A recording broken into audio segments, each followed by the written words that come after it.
Hello दोस्तों, स्वागत है हमारे YouTube channel certain study material में।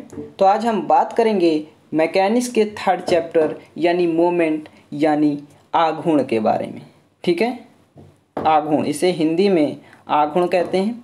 तो अब अगर मेरी वीडियो की फर्स्ट चैप्टर और सेकंड चैप्टर मैकेनिक्स के आप लोग ना देखे हों ऑब्जेक्टिव क्वेश्चन, तो उसे आप मेरे चैनल पर जाकर देख सकते हैं। हाँ, अगर आप लोगों ने अभी तक मेरे चैनल को सब्सक्राइब नहीं किया तो मेरे चैनल को भी सब्सक्राइब कर ले, जिससे हमारे वीडियो की नोटिफिकेशन आप तक जल्द से जल्द पहुंच सके। तो आज हमारे थर्ड चैप्टर से जितने भी ऑब्जेक्टिव क्वेश्चन बनेंगे उनको आज हम कवर करेंगे। ठीक है, और एक चीज़ और बता दें आप लोगों को, इससे बाहर कुछ भी नहीं आएगा। ठीक है, इससे बाहर कुछ भी नहीं आएगा आप लोगों का। तो इससे आप लोग देख लेंगे सही से और दोस्तों में, ग्रुपों में शेयर कर देंगे, जिससे उनका भी फायदा हो। बढ़ते हैं क्वेश्चन पर आज के। वेरिग्नॉन की प्रमेय का सत्यापन बलों की किस स्थिति में किया जाता है? तो ऑप्शन डी, उपयुक्त सभी। ठीक है, उपयुक्त सभी यानी जब दोनों बल बिंदुगामी हों और जब दोनों समदिश और समांतर हों, यानी समदिश और समांतर हों और विपरीत दिश और समांतर हों, तो तीनों स्थिति में किया जाता है। मान लेते हैं वेरिग्नॉन की प्रमेय क्या होती है। मान लेते हैं कोई त्रिभुज है हमारा ए बी एंड सी, और कोई मान लीजिए कोई वृत्त है, इसका केंद्र ओ है। ठीक है, तो अब देखिए अगर हमारा बिंदुगामी होगा तो इस क्या होगा, तो इसका जो व्यंजक होगा 2 × OAC होगा। ठीक है, और जो सेकेंड पोजीशन है समदिश और समांतर या सदृश और समांतर, तो ये क्या हो जाएगा, जो रिजल्टेंट होगा वो OC के गुणनफल के बराबर होगा। थर्ड पोजीशन, तो ये भी रिजल्टेंट और परिणामी और OC के गुणनफल के इक्वल होगा। तो इतना याद रखेंगे। बढ़ते हैं नेक्स्ट क्वेश्चन पर। किसी बल का आघूर्ण F तथा उसके और किसके गुणनफल के बराबर होता है, यानी बल आघूर्ण जो होता है टाउ, वो बल F और किसके गुणनफल के बराबर होता है? तो ऑप्शन सी, दूरी यानी D के इक्वल के बराबर होता है। पढ़ते हैं नेक्स्ट क्वेश्चन पर। निम्न में बल आघूर्ण का मात्रक क्या है? तो देखिए टाउ बराबर F × D होता है, तो F का यूनिट न्यूटन हो गई और D की मीटर हो गई। तो option B is the correct option. बढ़ते हैं नेक्स्ट क्वेश्चन पर। रेलवे में ट्रेन के लिए लाइन बदलने में किसका प्रयोग किया जाता है? तो हमेशा लीवर का प्रयोग किया जाता है। ठीक है, बढ़ते हैं नेक्स्ट क्वेश्चन पर। इंजीनियरिंग दृष्टिकोण के आधार पर आघूर्ण को कितने भागों में वर्गीकृत किया गया है? तो इसे 3 भागों में वर्गीकृत किया गया है। तो option B is the correct option. ठीक है, अब ये 3 भाग कौन कौन से हैं तो इन्हें भी देख लेते हैं। पहला घुमाव आघूर्ण, दूसरा नमन आघूर्ण, तीसरा ऐंठन आघूर्ण। ठीक है, ऐंठन। ठीक है, तो ऐंठन आघूर्ण हो जाएगा, या मरोड़ आघूर्ण भी इसे कहते हैं। बढ़ते हैं नेक्स्ट क्वेश्चन पर। यदि बल के आघूर्ण में दूरी D शून्य हो जाए तो नया बल आघूर्ण क्या प्राप्त होगा?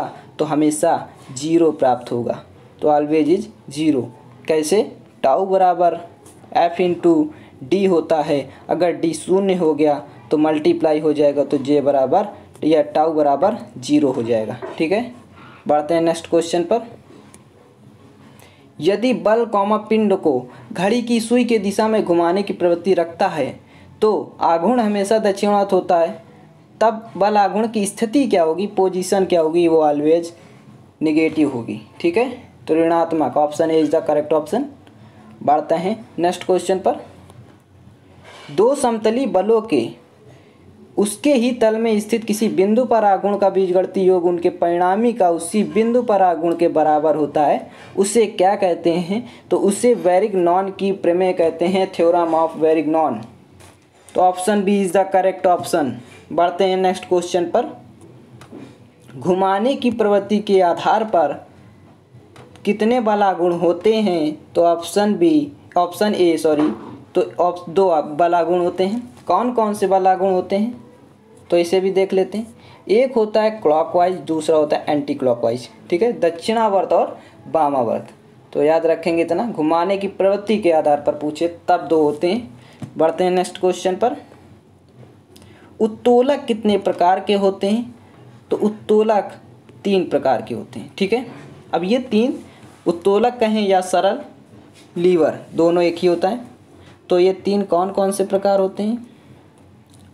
फर्स्ट वर्ग उत्तोलक, सेकंड वर्ग उत्तोलक एंड थर्ड वर्ग उत्तोलक, ठीक है। तो इतना याद रखेंगे। बढ़ते हैं नेक्स्ट क्वेश्चन पर। बच्चों से पार्क में शीशा, कैंची, स्टील किस उत्तोलक का उदाहरण है? तो ऑप्शन ए प्रथम वर्ग के उत्तोलक का उदाहरण है। तो option A is the correct option. बढ़ते हैं नेक्स्ट क्वेश्चन पर। आम या सब्जी कटर कॉमा बोतल किस उत्तोलक का उदाहरण है?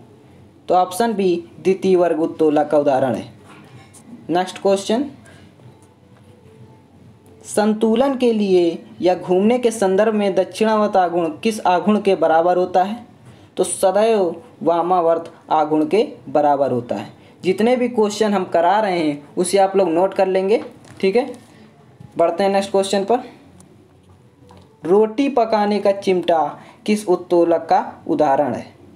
तो ऑप्शन सी तृतीय उत्तोलक का उदाहरण है। उत्तोलक से संबंधित एक प्रश्न आपका जरूर बनेगा 100%, ठीक है, 100% बनेगा।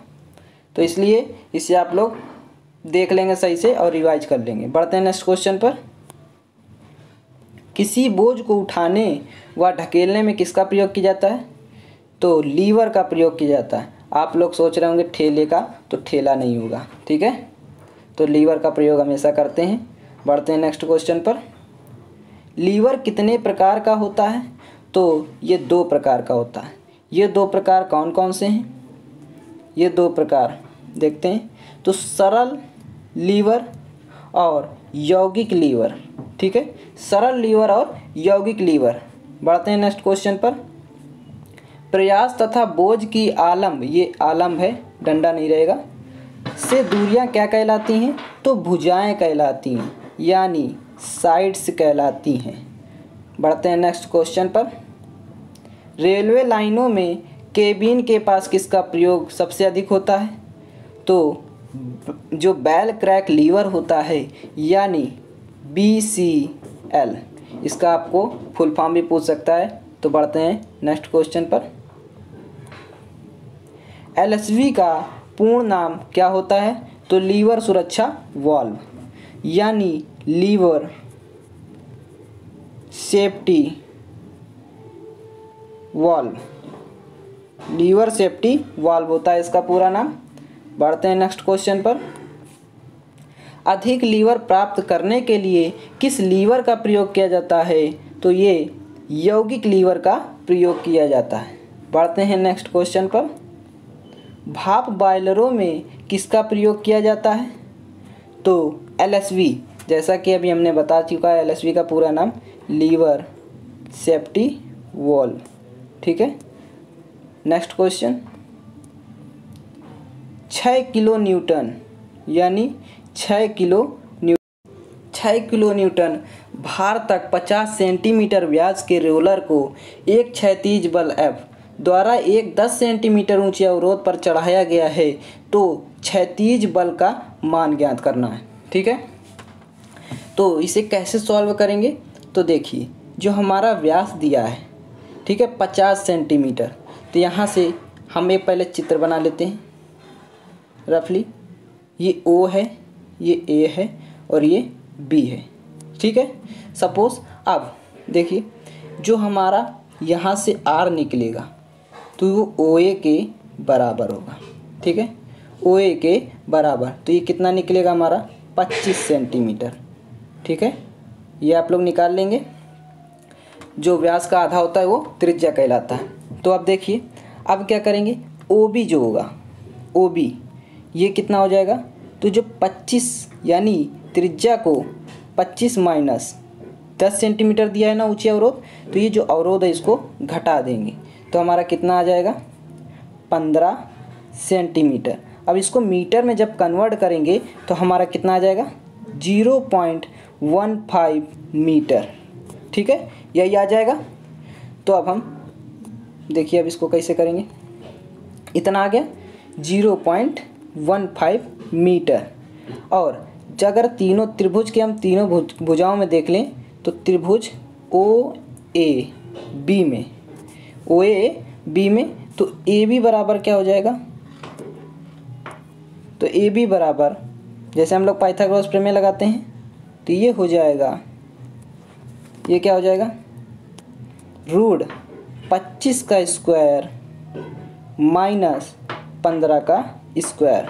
तो 25 का स्क्वायर कितना हो जाएगा 625 और 15 का स्क्वायर 225 हो जाएगा। ठीक है, तो इसको हम लोग घटा देंगे, उसके बाद कितना आएगा, तो ये 400 आ जाएगा, रूट में 400, तो टोटल ये 20 आ जाएगा। ठीक है, तो 20 आ जाएगा, तो ये 20 सेंटीमीटर हमारा ए बी आ गया। सेंटीमीटर में आइए, अब इसको मीटर में कन्वर्ट करेंगे तो 0.20 मीटर हो जाएगा। और अब हम फार्मूला लगा देते हैं, हमें क्षैतिज बल का मान ज्ञात करना है। तो देखिए फार्मूला लगाते हैं, F इंटू ये जो हमारा आया ओ बी जो आ रहा है 0.15 मीटर इक्वल, इसका मल्टीप्लाई हो गया इक्वल टू 6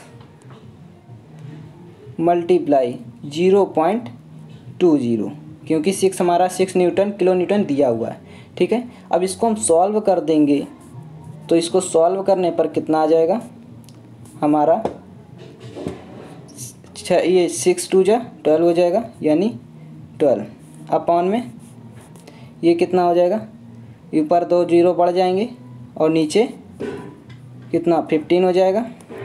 ठीक है, यानी F इक्वल टू हमारा 8 किलो न्यूटन आ जाएगा। ठीक है, यहाँ पर एक जीरो रहेगा। ठीक है, तो 8 किलो न्यूटन हमारा आंसर आ जाएगा। तो option C is the correct option. बढ़ते हैं नेक्स्ट क्वेश्चन पर। बल द्वारा घुमाने की प्रवृत्ति को क्या कहते हैं, तो इसे बल आघूर्ण कहते हैं, मोमेंट ऑफ टॉर्क। ठीक है, तो ऑप्शन सी करेक्ट हो जाएगा। बढ़ते हैं नेक्स्ट क्वेश्चन पर।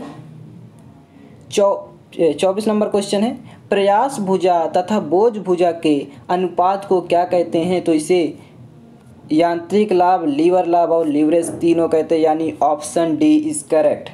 तीनों एक ही नाम है। ठीक है, बढ़ते हैं नेक्स्ट क्वेश्चन पर।